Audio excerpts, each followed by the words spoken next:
അവർ പൊതുവെ സ്വീകരിക്കാറുള്ള പേരുകൾ സംസ്കൃതമോ മലയാളമോ ഹിന്ദിയോ അല്ല, അത് പലപ്പോഴും അറബി നാമങ്ങളാണ്. അവരുടെ ആചാര്യന്മാർ, ഗുരുക്കന്മാരായി അവർ കണക്കാക്കുകയും ആദരിക്കുകയും ചെയ്യുന്നവരിൽ നല്ലൊരു ശതമാനം ഭാരതവംശജരല്ല, ഭാരതത്തിന് പുറത്തുള്ളവരാണ്. ലോകത്തുള്ള മുസ്ലിങ്ങളുമായി ഒരു മാനസികമായ അടുപ്പവും ബന്ധവും നിലനിർത്തുന്നത് കൊണ്ട് തന്നെ അതിരുകളില്ലാതെ വിവിധ പ്രദേശങ്ങളിലെ മുസ്ലിങ്ങൾക്ക് വേണ്ടി വേദനിക്കുകയോ പ്രാർത്ഥിക്കുകയോ സഹായങ്ങൾ ചെയ്യാൻ ഒരുമ്പെടുകയോ ചെയ്യാറുണ്ട്. അവരുടെ തീർത്ഥ സ്ഥലങ്ങൾ പരിശോധിച്ചാൽ അതൊന്നും ഇന്ത്യയുടെ പരിധിക്കുള്ളിലല്ല, എല്ലാം പുറത്താണ്.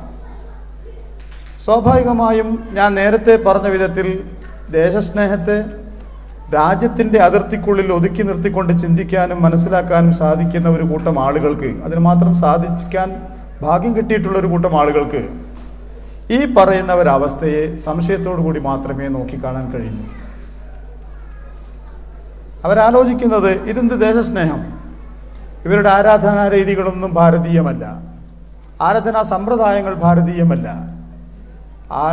ആദരിക്കുന്ന ഗുരുഭൂതന്മാർ ഭാരതീയരല്ല ഭൂരിഭാഗവും, ഇവർ തീർത്ഥയാത്രകൾ ഭാരതത്തിനുള്ളിലേക്കല്ല, ഇവരുടെ ഒന്നും ഒരു വൈദേശിക ബന്ധം പുലർത്തുന്നു ഇവർ. ഇതാണ് സംശയത്തോടു കൂടി നോക്കാനുള്ള ഒരു കാരണം.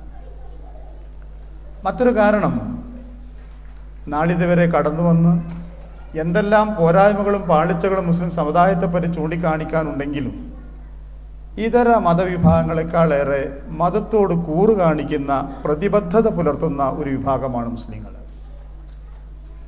നോക്കൂ നിങ്ങൾ, നാം ബാങ്ക് വിളിക്കാറ് അഷ്ഹദു അല്ലാ ഇലാഹ ഇല്ലല്ലാഹ് ഹയ്യ അലസ്സലാ എന്നാണ്.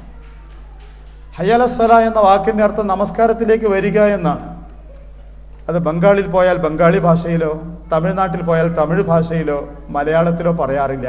എല്ലായിടത്തും ഒരേ വാക്കാ കേൾക്കാറ്, ഹയ്യ അലസ്സലാ എന്ന് വെച്ചാൽ പല സഹോദര സമുദായങ്ങളും ചെയ്തതുപോലെ അവരുടെ ആചാരാനുഷ്ഠാനങ്ങളെ ഭാരതീയവൽക്കരിക്കാനൊരു ശ്രമം മുസ്ലിങ്ങൾ നടത്തിയിട്ടില്ല. മുസ്ലിങ്ങൾക്ക് കുറ്റകരമാണ്, ചെയ്യാറില്ല.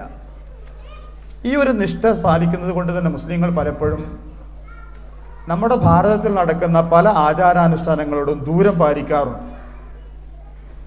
ഉദാഹരണമായി അവിടെ നടക്കപ്പെടുന്ന പല ആചാരങ്ങളോടും പല സമ്പ്രദായങ്ങളോടും പല ഭൂരിപക്ഷ സമൂഹത്തിൻ്റെതായി കണക്കാക്കപ്പെടുന്ന പലതിനോടും അവർ ദൂരം പാലിക്കുകയാണ് ചെയ്യാറ്. അത് സൃഷ്ടാവായ അള്ളാഹുവിന് ഇഷ്ടപ്പെടാത്ത, പൊരുത്തപ്പെടാത്ത തീരുമാനങ്ങളോ ചിട്ടകളോ ആണ് എന്നതുകൊണ്ടാണ് ആ വിട്ടു നിൽക്കുന്നത്, തീർത്തും മതപരമായ ചിന്തയിൽ. ഉദാഹരണമായി പറഞ്ഞാൽ നിലവിളക്ക് എന്ന് പറയുന്നത് ഒരു സാധാരണ വെളിച്ചം എന്ന ഒരർത്ഥത്തിലാണെങ്കിൽ നമുക്കതിനോട് വിരോധമൊന്നുമില്ല, ഒരു വിളക്ക് മാത്രമാണ്. ഒരു വിളക്ക്, ഒരു വെളിച്ചം ലഭിക്കുക എന്ന ഉദ്ദേശത്തോടു കൂടി മാത്രമാണെങ്കിൽ അതിന് നിലവിളക്ക് തന്നെ വേണമെന്നില്ല, മെഴുകുതിരി ആയാലും മതി. ഇപ്പോൾ അതിൻ്റെ ആവശ്യമില്ല, നല്ല ഇലക്ട്രിക് ലൈറ്റുകളായാലും മതി. പക്ഷെ ഇന്ത്യയിൽ ഇപ്പോൾ കണ്ടുവരുന്ന, കുറച്ചു കാലമായി കണ്ടുവരുന്ന ഒരു പ്രവണത, സർക്കാരിൻ്റെ പൊതു ഖജനാവിൽ നിന്നൊക്കെ പണമെടുത്തുണ്ടാക്കിയ സംരംഭങ്ങളുടെയും മറ്റും ഉദ്ഘാടനങ്ങളും മറ്റു ചടങ്ങുകളും ഒക്കെ നടക്കുമ്പോൾ നിലവിളക്ക് തന്നെ വേണമെന്നൊരു ശാഠ്യമുണ്ട് പല ആളുകൾക്കും. ആ ശാഠ്യത്തിൻ്റെ പിറകിൽ മറ്റെന്തോ ഒളിഞ്ഞു നിൽക്കുന്നുണ്ട് എന്നൊരു സംശയമുണ്ട്. കാരണം അതൊരു മതത്തിൻ്റെ ചിഹ്നമായി, അടയാളമായി കണക്കാക്കപ്പെടുന്നതാണ് എന്ന തിരിച്ചറിവാണ് മുസ്ലിങ്ങൾക്കുള്ളത്. അതുകൊണ്ട് തന്നെ മുസ്ലിങ്ങളിൽ പലരും ആ ഒരു ശ്രമത്തെ അനുകൂലിക്കാനോ അതിനോട് കൂട്ടുകൂടാനോ തയ്യാറാവാറില്ല. അതിന് മറുപടിയായി ചിലർ ചൂണ്ടിക്കാണിച്ചത്, അറബ് നാട്ടിൽ വന്ന സുഹൃത്തുക്കൾ വിളക്ക് കത്തിച്ചില്ലേ, അവർക്ക് ഈ മടിയുണ്ടായില്ലല്ലോ, അവർ നിങ്ങളെക്കാളും ദീനീബോധമുള്ളവരല്ലേ എന്നാണ്.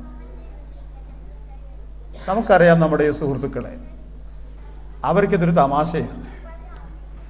അതിനപ്പുറം അതിന് ഗൗരവമേ അവർ കാണിച്ചിട്ടില്ല. വിളക്കെങ്കിൽ വിളക്ക്, അല്ലാണ്ട് എന്താ. ഈ നാട്ടിലെ ഒരു ചർച്ച ഉദ്ഘാടനം ചെയ്യപ്പെട്ടപ്പോൾ ഈ നാട്ടിലെ അറബികളായ ചില സഹോദരങ്ങൾ പോയ കഥ അവർ കൂട്ടിക്കൊണ്ടുപോയ സഹോദരങ്ങൾ പറഞ്ഞു. കുരിശും യേശുവിൻ്റേതെന്ന് പറഞ്ഞുകൊണ്ട് കാണിക്കുന്ന രൂപങ്ങളും ഒരു തമാശ എന്നോണമാണ് അവർ കണ്ടത്. എന്തൊക്കെയാണ് ഈ കാണിച്ചു വെച്ചിരിക്കുന്നത്? അവർക്ക് പുതുമയാണിത് മുഴുവൻ. ഈ കത്തിക്കാൻ വേണ്ടി പറഞ്ഞിരിക്കുന്ന വിളക്കിൻ്റെ പിറകിൽ വിശ്വാസത്തിൻ്റെ ഒരു സൂചനയും വിശ്വാസപരമായ ഒരു തകർക്കാനുള്ള ഗൂഢശ്രമവും ഉണ്ട് എന്ന് തിരിച്ചറിഞ്ഞാൽ ഇവരുടെ പ്രതികരണം തിരിച്ചറിയാമായിരുന്നു. എൻ്റെ വിഷയം അതല്ല. ഇതുപോലെ പശുക്കളെ മനുഷ്യർ കറുത്ത് തിന്നാമെന്ന് പഠിച്ചവരാണ് നമ്മൾ. അതിനെ ആരാധിക്കുന്നവർ ആരാധിച്ചോളട്ടെ, നമുക്ക് വിരോധമില്ല. ആരാധിച്ചോളൂ, ആരാധിച്ച് പൂതി തീരുമ്പോൾ അറുക്കാൻ തന്നോളൂ, ഞങ്ങൾ അറുത്ത് തിന്നേക്കാം. ഈ വികാരത്തെ തികച്ചും മതപരമായൊരു വീക്ഷണമാണത്. ദൈവത്തെ, പശുവിനെ ദൈവമായി ചിത്രീകരിക്കാൻ നമ്മളെ കൊണ്ടാവില്ല, സങ്കല്പിക്കാനാവില്ല. ഇത് തന്നെയാണ് പൊതുസ്ഥലങ്ങളിലെ ആയുധപൂജ തുടങ്ങിയ വിഷയങ്ങളാവട്ടെ, വന്ദേ മാതരം തുടങ്ങിയ ശ്ലോകങ്ങൾ ചൊല്ലണമെന്ന് പറയുമ്പോഴാവട്ടെ ഉള്ള വികാരം. ചങ്ങമ്പുഴയുടെ രമണനിലെ കവിത ചൊല്ലാൻ പറഞ്ഞാൽ നമുക്കാർക്കൊരു മടിയുമില്ല. മലരണിക്കാടുകൾ തിങ്ങി വിങ്ങി മരതക കാന്തിയിൽ മുങ്ങി മുങ്ങി, എങ്ങനെ മുങ്ങിയാലും നമുക്ക് ആർക്കും വിരോധമില്ല.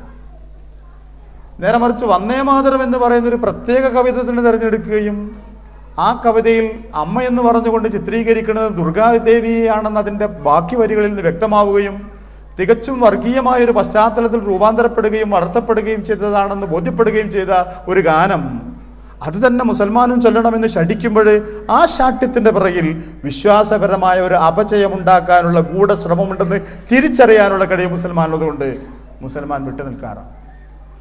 ബാക്കി ഉദാഹരണങ്ങളിലേക്ക് പോകുന്നില്ല ഞാൻ.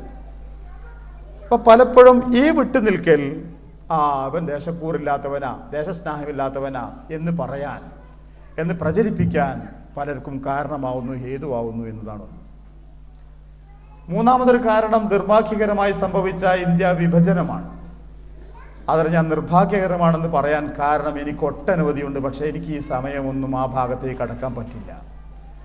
ചരിത്രപരമായ ഒരു അബദ്ധം എന്ന് വേണമെങ്കിൽ പറയാം. ഒരു മുസ്ലിം രാഷ്ട്രം രൂപീകരിക്കപ്പെട്ടതിലെ ദുഃഖമല്ല ഞാൻ പങ്കുവെക്കുന്നത്, പക്ഷേ അതൊരു വൻ ചതിയുടെ ഭാഗമായിരുന്നു എന്ന് തിരിച്ചറിവ് കൊണ്ടാണ് ഞാൻ അവിടെ അങ്ങനെ പറഞ്ഞു വെക്കുന്നത്.